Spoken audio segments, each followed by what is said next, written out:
My oldest Wow. daughter went downstairs. She said it was like the party scene from Weird Science, and they were just like sardines in the house. And there was an inch of water and twisted teas and Jesus whatever Christ. lame seltzers they're drinking all over everything. White Claws. It was such a mess. These kids are such. I can't use the word that I want to use, but Sure. there is liquor all over our house, and in our kitchen and at our bar. They didn't touch any of it because they were so busy drinking twisted teas and Dude. White Claws and whatever. It's like you guys could have actually gotten drunk, you know? I remember one time my brother and I think he was like 19, I was like 21, 22, and we had I think we just called it a girly drink party, which I think is still okay to say. And we bought the Zimas and the wine coolers and all that shit, and we drank it for one night.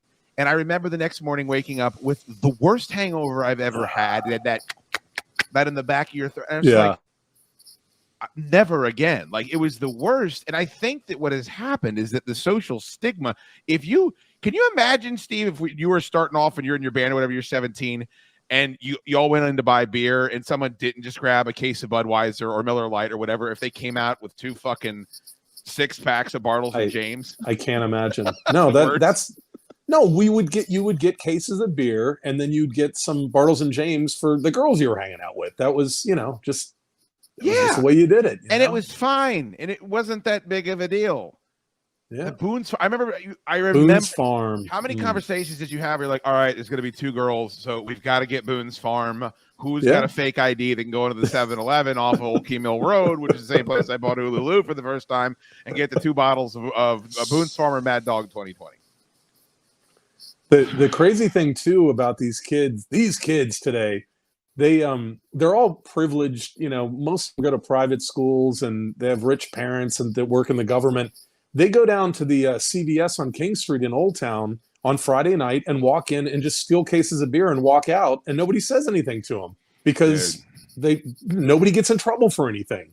Part of me is unbelievable. Part of me is a little bit jealous, but the other part of me is, one of the great thrills I remember in my life is A, trying to acquire pornography, and B, trying to acquire alcohol. Yeah. And did you ever because kids don't get this old man talk. Kids don't right? understand. Isn't that? But they used to stack beer outside of a Tiger Mart. And they would have a sign on top of it that said $12.99 for a 12-pack, and you would have a friend that would hang off the back of a pickup truck because it didn't have cameras that could find the fucking license tag and grab 2 cases, and then you would haul ass out of the fucking parking lot, and that would be your beer for the night. We probably did that 25 times to that Exxon over there. I think it was Burke Village Center. But you would have been in trouble if they had caught you. Oh, fuck yeah. And nowadays it's just the clerks just watch them leave and they're like, oh, hey, Eddie, you're back for your Friday beer. Well, you know who pays for that, right? You know who pays for that? Yeah, me. Me. Yes. Because when the dollar goes up $1 a case because they're not allowed to stop anybody, well, that's going somewhere. Like these businesses like to make their money. Yeah, but I do think that there will be something like, what's cool is I'll be dead in 20 years at the most. So like I won't be around for it. But I wish I could just be a bug on the wall when dickheads that have had every movie they've ever wanted their entire life, every video game they've ever wanted their entire life, have never gotten in trouble for anything. Like there is a check that comes due for that. Like it's coming. And I will have a stroke or a heart attack before it's served to these dickheads, but it is going to be served. And so to me, that's karma, or whatever you want to call it, Quan. Or too bad we won't be able to see it happen, right? No, we'll be long gone. You'll probably outlive me, Steve, though. I don't know, Chad. A lot of people said that. Well, you're not a healthy guy. PE teacher used to give us his leftover beer from the weekend. I mean, there were some incredible souls when I worked at Pizza Hut. There were drivers that would literally say, "Hey, I need gas money. Does anyone need beer?" And then you would give them an additional $5 or $10, and they'd come back 2 cases, 2 bottles. They'd go to the liquor store, get you Jack. Was that the Ripley's going fucking hog wild? They'd get you Absolute, whatever you wanted. And I just remember being so grateful to those guys. And now they would probably be looked at as predators. I have no idea. Like if you did that now and got caught, then parents would throw the fucking book at you for something like that. Yeah, but the culture was different back then, and I'm old enough that DC, the drinking age was 18, so you just get a senior to go over to DC and buy beer for you, get a keg or whatever, and This those is a were the days. This is a lie, Kevin Parker. If a girl asked us to get a Mad Dog for her, we would uninvite them from the party. Well, then she was not very attractive because that's bullshit. It was a 5 or up that wanted anything to drink, and you were a dude that hung out with the same 4 dudes every weekend, and you could get girls to come over to your fucking house. You would buy whatever they wanted. That is not true. You are Mad Dog's rough, man. That tough. is, ugh. So, quick true story about Mad Dog 2020. One of the reasons why I have a grandmother in law that is still with us, and she's a pistol. I love her. Oh yeah. She drinks the blue Mad Dog 2020. Like that is her beverage of choice, Man. and she calls it the blue tea. So when we're hanging out, we're all having drinks like at Christmas or something. She's like, "Someone get me a glass of my blue tea." And I'm fucking the ball of Mad Dog. I love it. It goes into a Courvoisier glass, and I'm like, "Oh shit, Man. that is some real living right there." I think I need to start drinking that. If she's that old, Oh. I mean, it's got to have health benefits.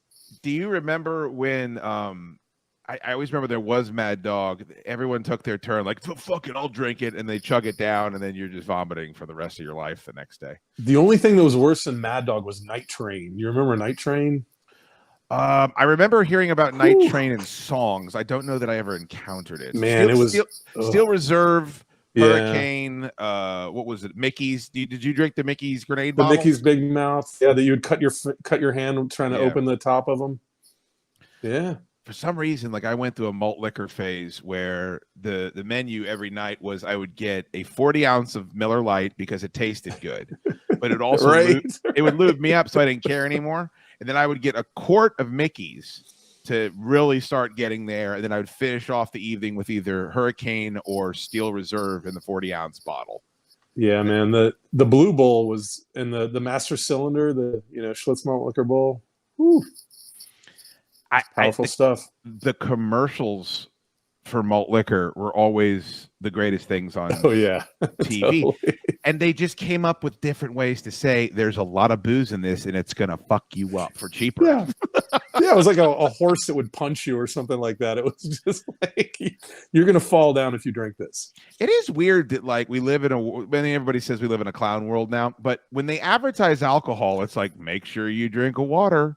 Uh-huh. If you don't drink, you're the hero, the designated driver. It's like 100% of everybody that buys this product is they want to get fucked up. Yes. And 100% of the fucking commercials, we have these batshit crazy laws now where like they can't say, hey, this is 7%, not 5%. So 4 of them are going to do what 7 of them normally do. You can get fucked up way quicker. Like a lot of that'd be effective advertising, and you can't even touch a line of thinking like that now. No.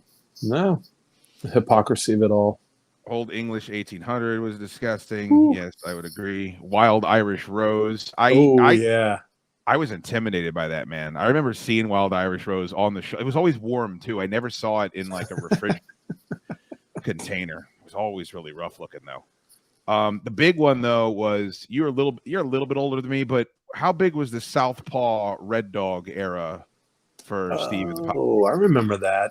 You remember those were like $5 for a 12-pack of long necks. And I think too, it was regionally to where you were when we were at Tech. I remember one time Meisterbrow was on sale, and my roommate and Andrew and I went and we emptied out our bank accounts and bought every Meisterbrow that we could, and we just had it stacked up in the sunroom of our like apartment. And for that semester, we were drinking terrible. I mean, it was awful. Meisterbrow. Meisterbrow was like the cheaper version of Lowenbrow, wasn't it? Yeah, it wasn't even strong. It was just terrible. It tasted awful. Thunderbird or Irish Rose. Thunderbird. Whew. Yeah, I mean, I was too scared. Like I said, I was too scared to try Irish Rose, so I'd have to thank Thunderbird. King Cobra was vile concoction that got you right quick. I definitely fucked with some King Cobra. I remember that. Definitely fucked with some King Cobra. And I think it was like 10 cents cheaper for a 40 ounce for that than it was for the other stuff. Oh boy, Boone's Farm is a drink for high school girls. I agree with you, Joshua, but that's because we had stigma. We had a stigma when we were growing up, and that stigma's gone. You can decide whether or not that's a good thing or a bad thing.